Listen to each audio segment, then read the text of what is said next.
Ang kwentong ito ay hango sa totoong buhay. Karanasan ito ni Celestino. Taong 1978, Basista, Pangasinan.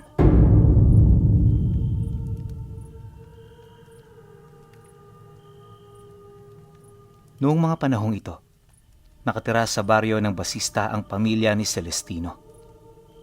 At kagaya ng nakasanayang trabaho ng marami, pagsasaka ang bumuhay sa kanilang magkakapatid.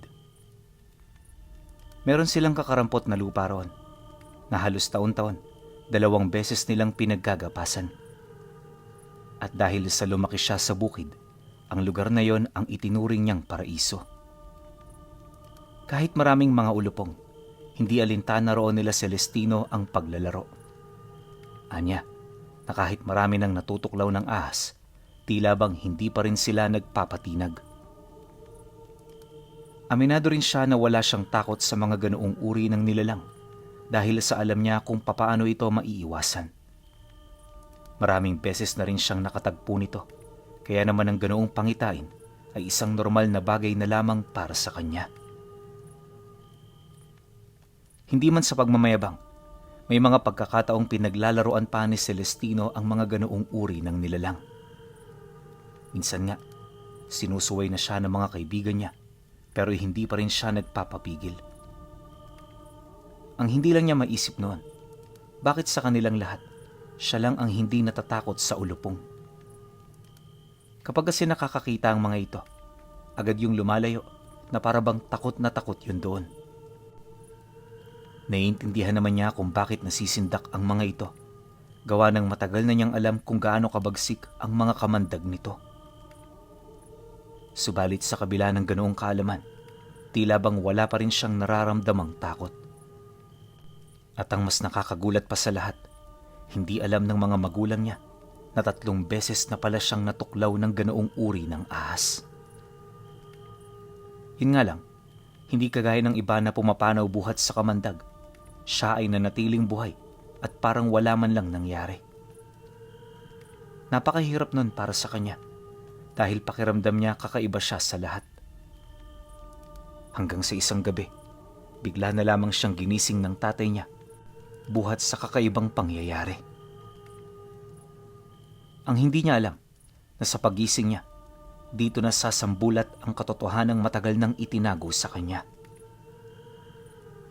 Tandang-tanda po noon ni Celestino, yung pakiramdam niya habang pinagmamasdan ang nilalang na nakayakap sa kanyang katawan. Hindi ito tao at mas lalong hindi ito hayop sa kanyang paningin. Bukod kasi sa nagliliwanag na ang mga kaliskis nito, napakahaba rin ito kumpara sa mga ordinaryong ulupong. Kasalukuyan ito noong nakabigkis sa kanya, kaya naman sa sobrang takot, hindi na niya piniling magpumiglas pa. Pagbaling niya ng tingin sa tatay niya, nakita niya itong nagmamakaawa sa nilalang. Halos lumuhod na rin yon habang nagsasalita. Animoy nauunawaan ito ng nilalang na gumagapos sa kanya. Ilang minuto pa ang lumipas. Pagbalik ng kanyang ulirat, dito niya nasilayan ang isang ahas na merong mga matutulis na tinik sa likuran nitong bahagi. Pulang-pula rin ang mata nito, tapos meron itong matatalas na pangil sa bibig. May maliliit din itong paa at meron itong malapamaypay na buntot. Kapag gumagalaw ang nilalang, nagkukulay lila ang mga kaliskis nito na parabang nasisipat niya kung papaano dumaloy ang buhay sa katawan nito. Maya-maya pa, nang mapagtanto niya na wala itong balak na saktan siya, dito niya na yun dahan-dahang kinausap.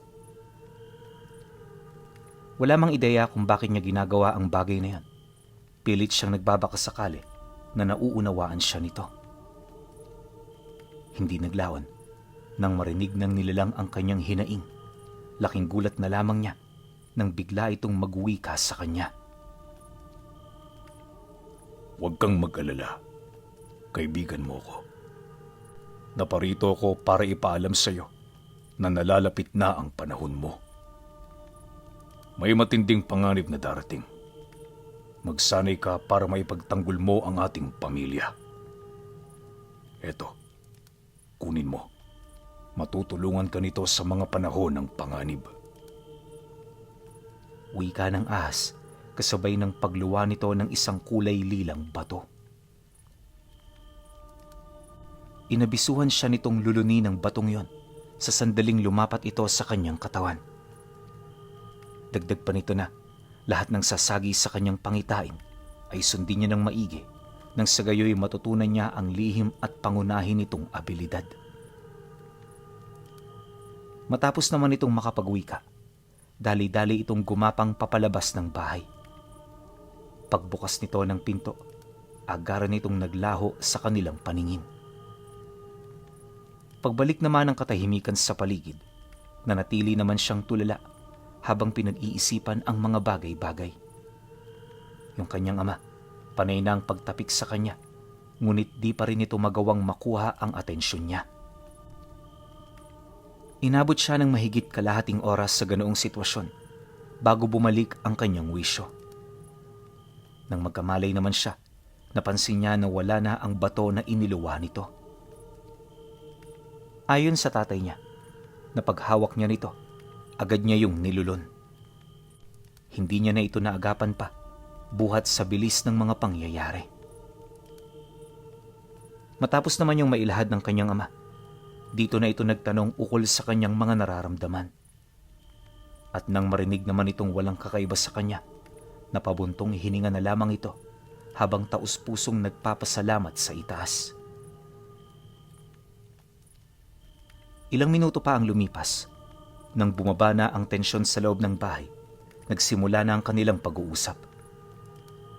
Marami siyang tinanong noon sa tatay niya na hindi nito magawang sagutin. Kapansin-pansin din ang pag-iwas nito ng tingin, indikasyon na meron itong inililihim. Kalaunan, dala ng kanyang pamimilit, wala na rin itong nagawa kundi ang umamin. Harap-harapan itong inilahad sa kanya na yung ahas na nagpakita sa kanila kanina ay ang kanyang kakambal na matagal nang nawawala.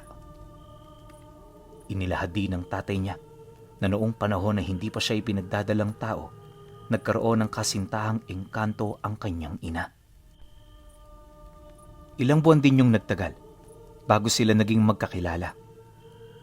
At nang magustuhan siya ng nanay ni Celestino, hindi nila alam na nagdadalang tao na pala ito magmula rin noong may namagitan sa kanila. Ang engkantong kasintahan nito ay bigla na lamang naglaho na parang bula. Akala nila wala na silang poproblemahin, pero sa mga kabuwanan ng pagdadalang tao nito, naganap ang isa sa mga pangyayaring hindi nila makakalimutan. Gabi-gabi palagi silang dinarayo ng mga aswang, buhat sa kagustuhan ng mga ito na makuha ang sanggol sa sinapupunan. Ngunit ang ipinagtataka lang nila, bigla na lamang nagsipulasan ang mga nilalang na yon sa oras na nakakalapit na ito sa bahay nila. Hindi nila mawari pero sa estado ng mga ito, para itong hinahabol ng kung ano. At ang mas malala pa, nakakarinig sila ng mga sigaw nito na animoy kinakatay ng buhay. Takot na takot noon ang kanyang ama, kaya naman imbis na sumilip at magmasid, nanatili ito sa tabi ng kanyang asawa. Sa loob ng 9 na buwan, ganun palagi ang ginagawa nila na animoy wala na itong katapusan. Subalit nang mailabas na itong si Celestino, dito nawala ang lahat ng mga nangyayari tuwing gabi. Dagdag pa ng kanyang ama na sa mga oras na yon, palihim na rin nilang binubuhay ang kakambal niya. Ngunit nang medyo lumaki na ito, aksidente yung natunugan ng kanilang mga kababaryo. Ito ang naging daan upang mapilitan ang nilalang na lumayas sa kanilang puder. Ipinagpasalamat naman yon ng mag-asawa, gawa ng sa pamamagitan nito, alam nila na mabubuhay ito ng ligtas at malayo sa panganib. Yun nga lang, hindi na nila inaasahan pa na sa paglisan ng nilalang, muli pa itong babalik sa kanila. Nabanggit din ng kanyang ama na ang pagbabalik nito ay maituturing na isang paparating na napakalalang kalamidad. Ano man yun, kailangan nila itong paghandaan. Matapos naman itong marinig ni Celestino, dito na siya nakaramdam ng kaba. Naisip niya kasi na bilang isang binata, wala naman siyang magagawa. Subalit nang malaman ito ng tatay niya, inilahad nito na siya ang huli nilang pag-asa. Obligasyon niya na matuto kung hangad nila na makaligtas sila sa propesiyang inilahad ng kakambal niya. Pagkatapos ng seryoso nilang pag-uusap, napilitan na muna silang lumabas para magpahangin. Literal na wala silang imikan. Parang ang bawat isa, pinag-iisipan kung ano ang magagawa nila. Dumaan ang mga araw. Nagkaroon ng mga kakaibang pangitain nitong si Celestino. Kapansin-pansin na rin ang pagbabago ng kanyang lakas at ang pagkakaroon niya ng abilidad na pawang hindi naman likas sa kanya. Ayon sa kanya, maliban sa gumaan ang kanyang katawan, tumalas din ang kanyang paningin at pandinig. Madali rin niyang nalalaman kung totoong taong kanyang kaharap o pawang nagbabalat kayo lamang ang mga ito. Sensitibo rin ang kanyang balat, lalo na kapag nakakasilay siya ng mga taong merong dugo ng aswang. Dagdag pa niya na, noong tinaglay niya ang ganoong kakayahan, dito niya nalaman na marami rin palang aswang ang kasabayan nila noong naninirahan. Karamihan sa mga ito nakatira sa baryo na parabang nakikibagay yon sa mga tao. May mga nakita rin siyang mga aswang na nagbebenta ng mga karne sa merkado, kaya naman di na siya doon gaanong nagpupunta. Inakala niya kasi na mas mainam na iwasan ng mga ito, ngunit habang tumatagal, tila bang mas nalalagay lang sa panganib ang buhay niya. Isang hapon, nang mataong wala silang ginagawa, may nasipat siyang mga taong naglalakad sa gilid ng kanilang palayan.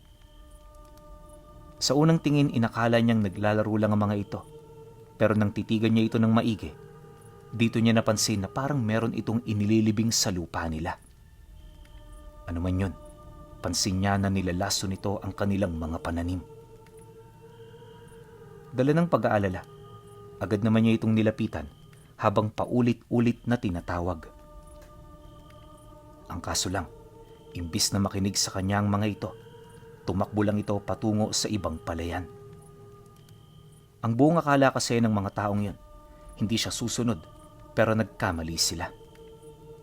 Dahil kahit malayo na sila sa palayan nila Celestino, patuloy pa rin siyang nakabuntot sa mga ito.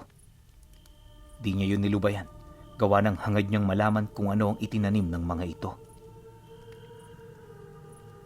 Ilang minuto pa ang lumipas. Nang makadistansya na sila sa baryo, doon niya na nasipat ang biglaang paghinto ng mga nilalang. Wala na kasing katao-tao sa lugar na yon, gawa ng napadpad sila ng hindi niya namamalayan sa isang bakanting lupa. Ayon sa kanya, 4 katao ang sinundan niya, kung saan isa sa mga ito ay dalaga. Yung 3, mga lalaking nasa edad 30 anyos na, kaya naman nung humarap yun sa kinaroroonan niya, hindi niya maiwasang makaramdam ng takot. Dahan-dahan na rin siya noong napaatras hanggang sa tinawag na siya ng mga ito. Nang marinig naman niya ang pagtawag ng mga nilalang, dito na siya tuluyang napahinto. Alam niya na sa mga sandaling yon, hindi na maganda ang kanyang lagay, kaya naman ninais na lamang niya na sundin ang mga ito. Ilang minuto pa ang lumipas. Dahan-dahan nang lumapit sa kanya ang 4, kasabay ng pagtatanong ng isa sa mga ito. Ano bang gusto mong patunayan? Wala kaming ginagawa sa lupa ninyo, kaya hindi mo dapat kami sinundan ng ganito kalayo. Kilala mo ba kung sino ang kaharap mo ngayon? Hindi mo man lang ba naisip na dahil sa ginawa mong ito, mapapahamak ka? Pero huwag kang mag-alala. Tapos na ang aming panginginain. Kaya hayaan kitang makauwi. Sige na, umalis ka na, bago pa mandilim ang paningin ko sa'yo. Nang marinig naman niya ang sinabi nito, hindi naman siya kaagad nagpatinag. Alam niya kasi sa kanyang sarili na kinakailangan niya pang malaman ang tungkol sa mga inilibing nito sa kanilang lupa. Kung sakali man kasing magdesisyon siya na ito ay pabayaan, maaaring makapagdulot ito ng karamdaman sa kanila. Hindi ako sumunod para gumawa ng gulo. Kaya ako kayo sinundan. Dahil gusto kong malaman kung ano ang mga inilibing ninyo. Kitang-kita ko kayo. Kaya wag na kayo magmaang-maangan pa. Matapang na sagot naman niya. Dahil dito, hindi na nakaimik ang lalaki. At imbis na sumagot, nginisian lang siya nito habang bakas sa mukha nito ang matinding paninindak. Subalit dahil sa kanyang kakayahan, hindi siya kaagad nakaramdam ng takot. Wala pang karanasan nitong si Celestino. Ngunit alam niya sa kanyang sarili na kayang-kaya niya ang mga ito. Maya-maya pa, dala ng galit ng nilalang, wala itong kaabog-abog na lumapit sa kanya. Pagharap nilang dalawa, agad naman siya nitong pinagtututulak hanggang sa nagpang-abot na sila. Habang ginagawa ito ng nilalang, pilit naman niya itong hinayaan hanggang sa magkaroon na siya ng pagkakataon na umatake. Walang sabi-sabi, bigla naman niya itong itinulak ng malakas at nang matisod ito, dali-dali niya itong sinunggaban sabay kuha ng malaking tipak ng bato. Inambahan niya ito na babasagin ng ulo habang tinatanong ukol sa kanyang mga nais malaman. Nang marinig naman ito ng lalaki, wala naman itong nagawa kundi ang magsalita. Alam kasi nito na sa sitwasyon nilang dalawa, hawak na ni Celestino ang buhay niya. Sandali! Magsasalita na ako. Huwag mo lang ako pupukpukin ng batong yan. Bigyan mo ako ng pagkakataon. Pakiusap. Wika nito habang nagmamakaawa. Nang marinig naman niya ang sinabi nito, minabuti niyang sundin ang nilalang.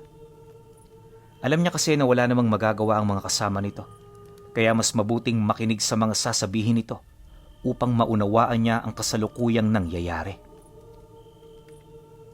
Maya-maya pa, pagbigay niya rito ng hudyat, agad nitong inilahad ang tungkol sa mga butil na kanilang ibinaon. Ayon sa nilalang, wala naman itong epekto sa kanilang mga pananim dahil ang pangunahing trabaho nito ay ang magtumpok ng mga itim na presensya na aanihin nila sa ikapito ng kabilugan ng buwan.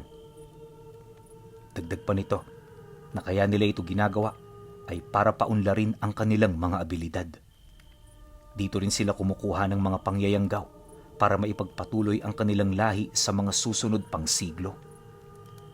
Nabanggit din ito na yun lang ang pangunahing trabaho ng mga butil, kaya makakaasa sila na ligtas ito para sa mga tao. Ngunit nang marinig ito ni Celestino, hindi siya kaagad naniwala. Alam niya na kahit gaano pa man kadetalyado ang paliwanag ng nilalang, mananatiling aswang pa rin ito sa kanyang paningin na hindi dapat pagkatiwalaan. Matapos ang kanilang pag-uusap, sa hindi inaasahang dahilan, bigla niya itong pinukpok ng paulit-ulit. Halos mapisak na parang ulo ng insekto ang mukha nito na siya namang agaran nitong ikinamatay. Pagsilay naman dito ng tatlo nitong kasama, hindi na yon nakapagtimpi pa. Walang sabi-sabi, buong puwersa siya nitong sinunggaban hanggang sa magpang-abot na silang apat. Dahil dito, di naman yon tinalikuran ni Celestino. Matapang niya itong kinaharap, gawa ng alam niya sa kanyang sarili na wala itong panama sa kanya. At kagaya ng inaasahan, madali niyang natalo ang mga nilalang. Walang kahirap-hirap niya itong napaslang, gamit lamang ang mga bato at mga tipak ng kahoy na nakuha niya sa paligid. Nang malipol na niya ang natitira, itinarak niya sa lupa ang kahoy na iniuntay sa mga ito bago niya yun iwan ng walang buhay. Kaya niya ito ginawa ay para makapagbigay ng babala sa iba nitong mga kalahi na hindi basta-basta ang mga taong nakatira sa baryo ng Basista. Ilang araw ang dumaan pagkatapos ng pangyayari. Sa kasamaang palad, hindi niya nabawi ang mga butil. Halos hukayin na niya ang lupa papalibot sa kanilang mga lupain, pero sa kasamaang palad wala siya roong natagpuan na kahit na anong bagay. At ang mas nakakagulat pa, kapansin-pansin ang pamumula ng lupa sa ilalim. Naapektuhan nito ang mga ugat ng palay, kaya naman medyo nakaramdam siya ng pagkabahala. Halos ilang linggo din niya itong pinagmasdan hanggang sa makita na niya ang pagkakaiba ng mga pananim kumpara sa mga normal. Anya, na maliban sa pamumula ng ugat, nagkulay dilaw din ang mga dahon nito na animoy malapit ng malanta. Nahihirapan din itong makapamunga, kaya naman yung mga butil na hinihintay nila, hindi umuslot sa tamang oras. Dahil sa pangyayari, naghanap siya ng paraan kung papaano ito malulunasan. Kung ano-ano na rin ang kanyang inilagay dito, pero sa kasamaang palad wala pa rin itong pinagbago. Akala niya mauubos ang mga pananim nila kapag hindi niya ito naagapan, ngunit lingid sa kanyang kaalaman, taliwas pala roon ang tunay na mangyayari. Ayon kay Celestino, ilang araw bago maubos ang kanilang mga pananim, may naramdaman siyang kakaibang enerhiya na kasalukuyang namumutawi sa lugar kung saan niya pinaslang ang 4 na aswang. Dala ng kuryosidad, nagpasya siyang manmanan nito. Ang kaso lang, kahit anong gawin niyang pagpapadala ng mga insekto, wala talaga siyang nakikita. Ngunit kahit bulag siya sa lugar na yon, ramdam niya na meron talaga ritong naninirahan. Kalaunan, nang hindi na niya maatim ang kanyang nararamdaman, dito na siya nagdesisyong tumungo roon ng personal. Naisip niya na mas makukumpirma niya ito kung matitingnan niya mismo ito gamit ang kanyang mga mata. Dahil sa ganoong kaisipan, minabuti niya munang tapusin ang mga gawain nila tsaka gawin ang pakay niya. 3 araw ang lumipas matapos niya itong mapagpasyahan. Dito na nga siya nagdesisyong lumuwas ng baryo. At para masigurong may madadatnan siya, dapit hapon na siya roon pumunta. Alam kasi noon ni Celestino na may tsansang masalakay siya ng mga nilalang sa ganoong oras. Pagpatak ng 6:00, kagaya ng inaasahan, narating niya ang lugar. Napakatahimik. Hindi mo talaga aakalain na meron siya roong nararamdamang kakaiba. Yung presensya namang palagi sa kanya na gumagambala, bigla na lamang nawala nang sa hindi niya malamang rason. Sa pagpapatuloy ng kanyang pagmamasid, unti-unti niyang napapansin na parang may mga nagtatago sa likurang bahagi ng patag malapit sa kakahuyan. Ramdam niya na tahimik siya nitong pinagmamasdan, kung kaya't di siya nagdalawang isip na lumapit. Bit-bit ang sanga ng mangga na nakuha niya sa isang tabi. Matapang siya ritong pumunta hanggang sa nakapasok na siya sa looban. At sa kanyang paglalakad, dito na siya nakarinig ng mga kakaibang tinig. Mga huni na nagpapatayo ng kanyang balahibo at kung ano-ano pang bagay na hindi likas o normal sa mundo ng mga tao.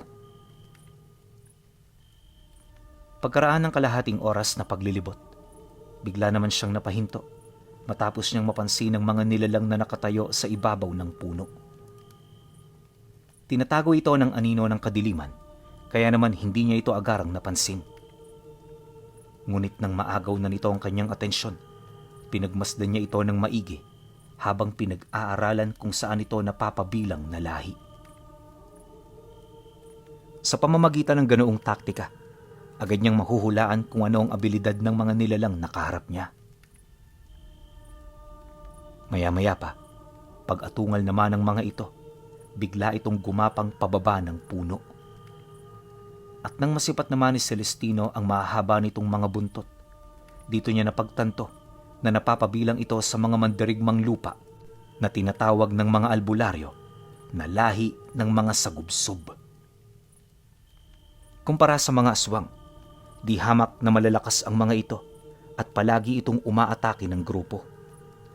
Dalubhasa rin pagdating sa pisikal na kumbate ang mga nilalang at kilalang nagtatangan ng lason sa kanilang mga kuko at dulo ng buntot. Ito ang pangunahing ginagamit ng mga ito upang mapahina at mapaslang ang kanilang mga kalaban.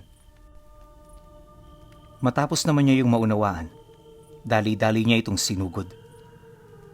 Habang papalapit, pinatibay niya ang kahoy niya gamit ang dasal upang hindi ito basta-bastang mababalik kahit anong hataw niya. Nang may sakatuparan naman niya ito, walang habas naman niya itong ipinalo sa mga nilalang na papalapit. Dahil sa pangyayari, bigla na lamang itong nagsipulasan habang naghahanap ng pagkakataon kung papaano ito makakabawi. Tumagal ng halos 1 oras ang pakikipagbuno sa mga ito hanggang sa nagawa niya na itong malapatan ng taglay niyang lason. Pagpasok nito sa katawan ng nilalang, agad niya itong nakontrol, kaya habang tumatagal ang kanyang pakikipagbuno, dumarami rin ang kanyang mga kapanalig. At nang matapos na ang paglalaban, lahat ng nilalang na nagtangka sa kanyang buhay ay kanya nang naging mga alipin. Nang mapagtanto naman niya ito, doon pa lamang niya yun hinayaan na manatili sa lugar. Para rin masiguro ang kanilang kaligtasan at mapigilan ng kahit na anong banta, gabi-gabi niya itong pinaiikot sa mga karatig lugar. Inutusan niya ito na sugpuin ng lahat ng kaguluhang maaabutan nila at paslangin ng mga taong likas na masasama. Sa pamamagitan nito, makakalikom ito ng sapat na pagkain at mababantayan nito ng maayos ang mga balwarteng kanyang tinututukan. 3 taon ang lumipas. Lingid sa kaalaman ng kanyang mga kakilala, marami na pala siyang pagmamay-aring pamilya ng mga aswang sa kanilang lugar. Bawat isa sa mga ito, namumugaran papaikot sa kanilang baryo, alinsunod sa kanyang utos. Naniniwala kasi noon si Celestino na sa pamamagitan nito, may iiwasan ang paglapit ng panganib na sinasabi ng kanyang kakambal. Ngunit habang tumatagal, unti-unting nawala ito sa kanyang isip. Napagtanto niya na maaaring hindi ito totoo at pawang panakot lang ito ng nilalang sa kanya. Subalit lingid sa kanyang kaalaman na ang panganib palang tinutukoy nito ay malapit ng dumating. 3 buwan ang lumipas, bigla siyang sinalubong ng nakakaalarmang balita. Isang umaga, nagulat na lamang siya nang maramdaman niyang lahat ng alipin niya ay bigla na lamang pumanaw. Wala siyang ideya kung papaano ito nangyari sa loob lang ng isang gabi na hindi lamang niya namalayan at natunugan. Kung nagkaroon kasi ng labanan, paniguradong magigising siya buhat sa mga pagsigaw ng mga alipin niya na kanyang maririnig. Ang kaso lang hindi ito nangyari, kaya dala ng pag-aalala, dali-dali siya roong pumunta. Pagdating naman niya sa pinakamalapit na pugad, dito bumungad sa kanya ang mga kasamahan niyang wala ng buhay. Kasalukuyan na rin yung naagnas at marami sa mga ito ang napugutan ng ulo. May mga nakita rin siyang lapnos ang katawan, tapos ang nakakaalarma sa lahat ay yung mga nakabitay na labi nung namumuno sa kanyang mga alipin. Matapos naman niyang masilayan ang lahat ng iyon, agad niyang pinakiramdaman ng naiwang bakas sa paligid hanggang sa dito niya napansin ang presensya ng 2 matanda na purong nasa panig ng kaliwa. Hindi niya mawari kung ito ang dahilan ng pagkamatay ng kanyang mga alipin, gawa ng wala naman siyang napansing bakas ng mga ito na lumapit sa mga labi. Gayunpaman, para maging malinaw ang lahat, nagdesisyon siya na ito ay tugisin. Malakas kasi ang kanyang kutob na ito ang dahilan kung bakit nangyari ang lahat ng yon. Ilang oras pa ang lumipas, pagdating niya sa karatig lugar, dito niya natagpuan ang mga ito na kasalukuyang naglilibot sa mga kabahayan. Sa unang tingin, mukhang maamo naman ang mga matanda. Ngunit di siya rito basta-bastang nagpaloko. Alam ni Celestino na mapanganib ang mga ito, kaya lumapit siya roon na merong pag-iingat. Di nagtagal, nang magkaharap na sila, laking gulat na lamang niya nang biglang ngumisi ang matandang lalaki kahit hindi pa siya nakakapagsalita. Sa unang tingin mukhang kilalang kilala na siya nito, kaya naman hindi na rin siya nagdalawang isip na magtanong. Ang kaso lang, imbis na sumagot ang nilalang na yon, nagpatuloy lang ito sa paghagikgik. Maya-maya pa, pagsilay nitong seryoso na siya, dito na ito sumagot sa kanya ng Hindi mo ba kami nakikilala? Nakakalungkot naman. Kung sino pa itong malapit naming kadugo, siya pa ang hindi marunong lumingon sa kanyang pinanggalingan. Pero huwag kang mag-alala, iho. Hindi ka namin gusto. Dahil sa'yo, kaya nagkanda bigo-bigo ang aming mga plano. Pagkasambit naman ito ng matanda, nasipat niya itong pasimpleng kumumpas ng mga kamay. Akala niya wala lang yun eh. Pero ilang segundo lang ang dumaan. Lahat ng mga kabahayan sa baryo bigla na lamang nawala. At sa isang kisap mata, napadpad sila sa isang makahoy na lugar kung saan purong mga patay na puno ang kanyang nakita. Nagbago na rin ang anyo ng mag-asawa dahil kung kanina ay pawang matatanda lang ang mga ito. Sa mga sandaling yon, ganap na itong mga demonyo na mayroong mga pakpak na gawa sa buto at balat. Pagsilay naman niya rito, isa lang ang sumagi sa kanyang isip. At yun ay walang iba, kundi ang tumakas. Dali-dali niya noong tinahak ang daan papalayo. Ngunit sa kasagsagan ng kanyang pagtakbo, ramdam niya ang mabilis na pagbuntot ng mga ito. Hindi nagtagal, nagawa na siya nitong madagit hanggang sa dito na siya nito pinagtulungang paslangin. Akala niya katapusan na niya, ngunit bago pa man siya matamaan ng matitinding pinsala, merong isang milagrong nangyari. Mula sa kawalan ng lugar na yon, bigla na lamang nagpakita ang kanyang kakambal na mabilis na pumulupot sa mga ito. Paghigpit ng katawan ng kapatid niyang engkanto, doon pa lamang siya nakawala. Dahil sa pangyayari, kung kaya't nagawa niyang makalayo. Halos hindi na niya alam kung ano ang gagawin noong mga sandaling yon. Gawa ng ang mga nilalang na kanyang kaharap ay alam niyang napakalayo ng agwat pagdating sa abilidad. At sa pagpapatuloy ng pagbubuno ng mga ito, dito niya nakita ang kalamangan ng kakambal niya. Mabilis nitong nadarag ang mag-asawa hanggang sa kalaunay nalulunan nito ng buo. Nang mamatay na ang dalawa, bumaba ang kanyang kakambal kasabay ng dahan-dahan itong pagpalit anyo. Nang maging kawangis na niya ito, tinatakan siya nito ng marka sa noo gamit ang dugo mula sa mga kuko nito. Salamat kapatid. Dahil sa'yo, kaya nahuli ko ang ahas sa aming uri. Tapos na ang misyong ibinigay ko sa'yo. Mabuhay ka sa paraang gusto mo. Pagkasambit nito ng mga kataga, agad na bumalik ang kanyang wisyo sa baryo na kanyang napuntahan. Magmula noon, hindi na rin niya nakita ang kakambal niya. Gayunpaman, nanatili pa rin ang matatag nilang ugnayan sa kabila ng pananatili nito sa mundo ng mga engkanto. At hanggang sa pagtanda noon ni Celestino, patuloy siyang nag-ipon ng mga kasamahan sa baryo upang magsilbi nilang proteksyon. Ayon sa kanya, naging posible ang lahat ng ito dahil sa ibinigay sa kanya na mutya na iniluwa ng kakambal na ahas ni Celestino.